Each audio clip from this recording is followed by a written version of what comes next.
On young players and teams' way, they meet a huge number of obstacles and challenges. Unfortunately, most of the guys can't cope with it and give everything up without reaching even half of the way.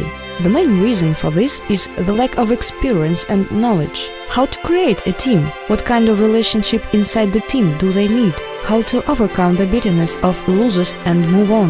How to achieve the desired results? And many don't even know where to start their career. But the most important thing that everyone who wants to achieve good results should know is that being a professional gamer today means being a workaholic, being strong and forceful man with the road inside, and being prepared to take risks. That's the only way, and no other way is good enough.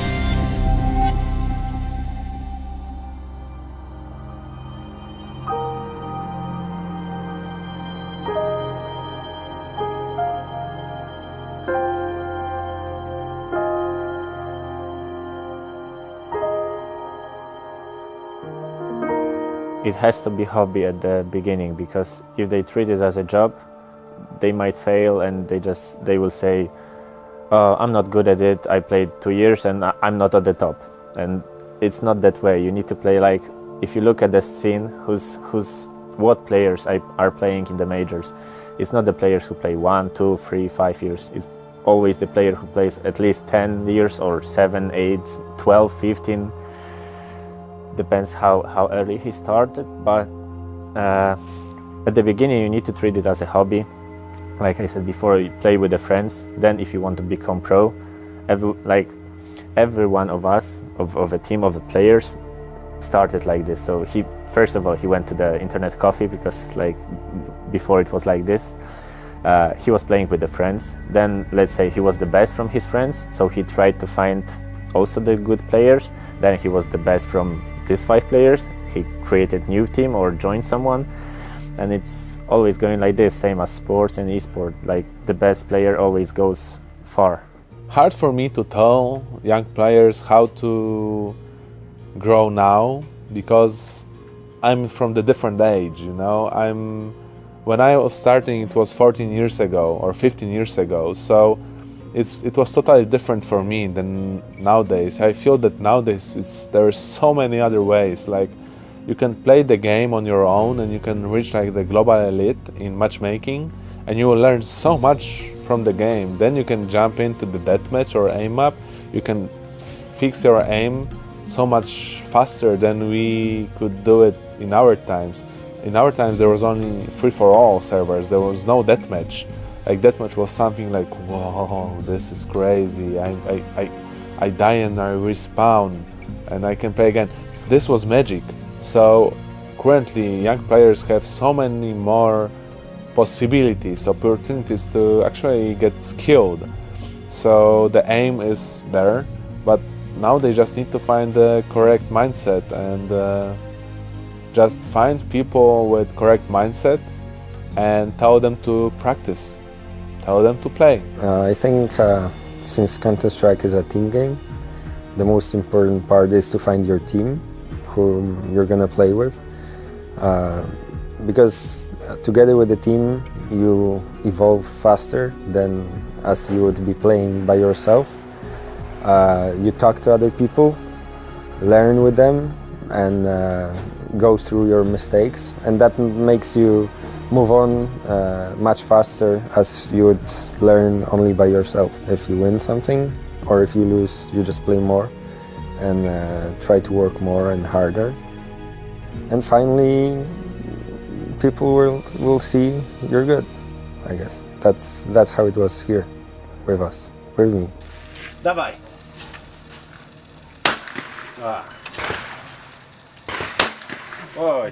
The same for everyone. Like if you start from the beginning, you need to invest in yourself. So if you go to local LAN, you need to, let's say if it's in your town, you need to, even if you play, you need to buy mouse, you need to buy keyboard, headset, mousepad, computer, monitor.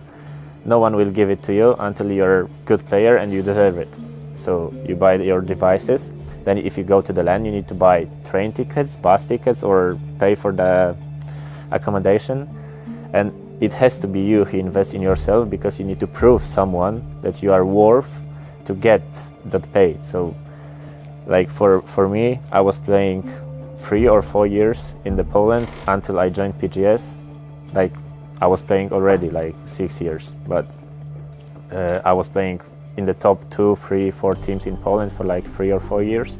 Then I joined the PGS, the previous team, to Neo and TES, and for that 3 years period, I had to pay by myself every time. So then it was worth to invest in myself, because then I got paid for every single LAN, I got salary, and that's worth. Like what I mean, you can't start playing with thinking, where are the sponsors? Why no one is paying me yet? You need to prove yourself. You need to prove the sponsors that you are worth. And it's not like sponsor is coming, suddenly you get thousands of euro salaries. They pay you everything, give you PC. First of all, they give you like, let's say 25% of. They buy you train and accommodation, but you pay food. Then they pay you everything, but they take like half of your winning incomes.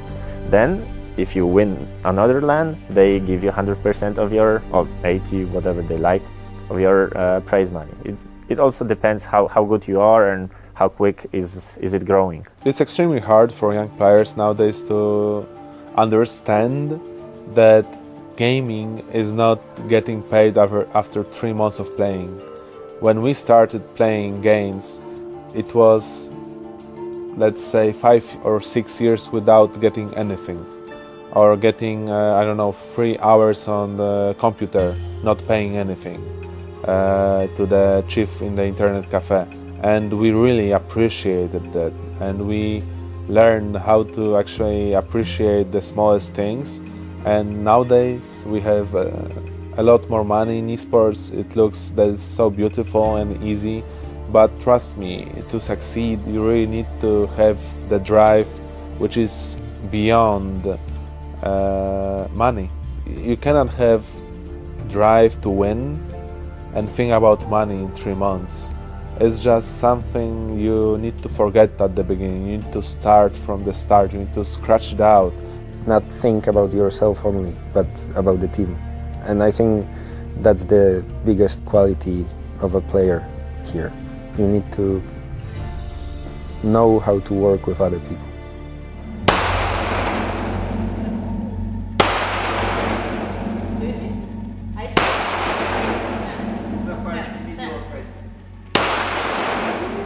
Życiówka.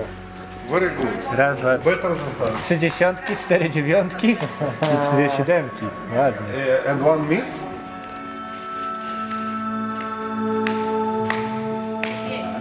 They need to have a will to win. Like they need to believe in themselves, and always, like, if you lose, you need to come back home, figure out what you did wrong, what could you do better, and play as much as not as much as you can. But it's also not about just playing. It's about thinking while you're playing. What should you do better? How to shoot? How to counter-attack? How to do strats? It's also about thinking, because you can waste in 100 hours of practice, you can learn like 20 hours. But if you talk before the game, what we're gonna do, let's train this, let's train this, let's train that, or whatever, you will learn more in short time than just playing freelancer for 100 hours.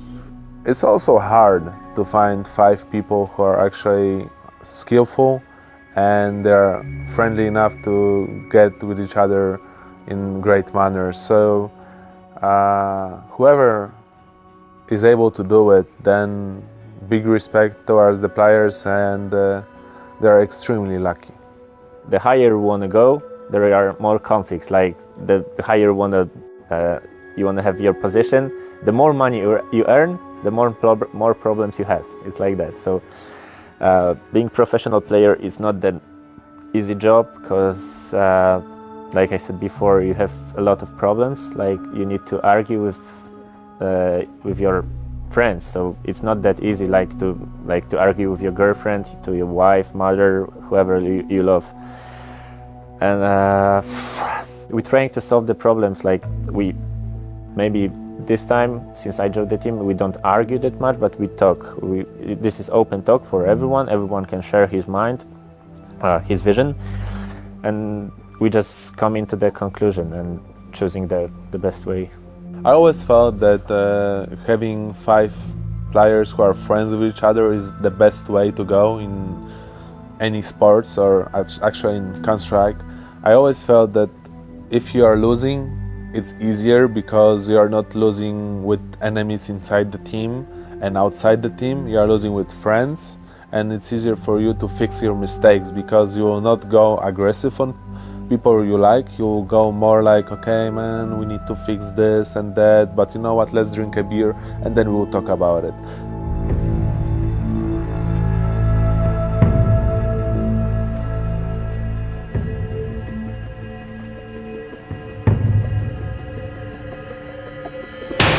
The most important part is to just keep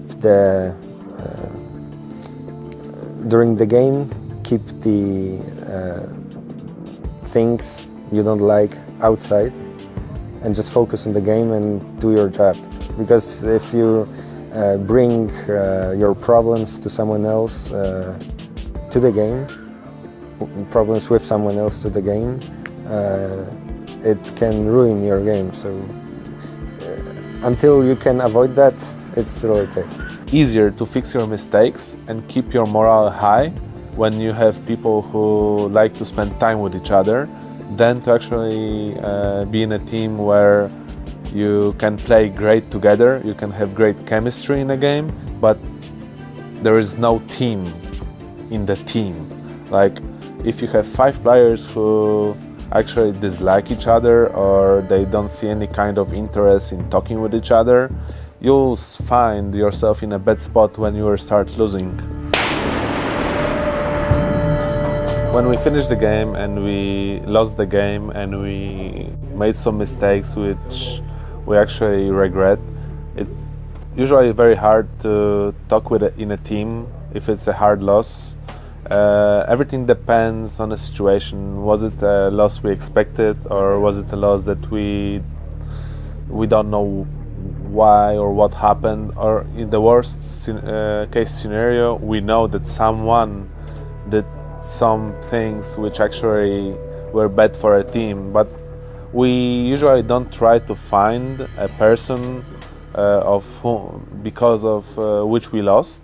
We try to always think about ourselves. At least that's what I'm always trying to say to my team after we lost games, that everyone had bad rounds. It's not that we had like, I don't know, Bialy or Snacks or I don't know, Neo had bad round or bad situation. It's just if they made a mistake in one round, then there was still 14 or 29 rounds when they didn't make mistake or someone else did mistakes. So we always try to evaluate what happened. Now I'm trying to have the whole team together, to talk together, so everyone can reveal what did he wrong, what he could do better, and then we're trying to find solution. Like let's say once when we lost the King win in Valencia 16-0, I arranged an appointment in mine and Pasha room. So we spoke for like 2 or 3 hours. We came up with the ideas. Everyone wrote the ideas on the paper, what he would like to do, like 2 roles each. And we swapped sniper, for example, to Neo. We changed in-game leading back to Taz. Like we know who's like second in-game leader inside the game. How many things should I say to the team during the game? How much to prepare before the game? So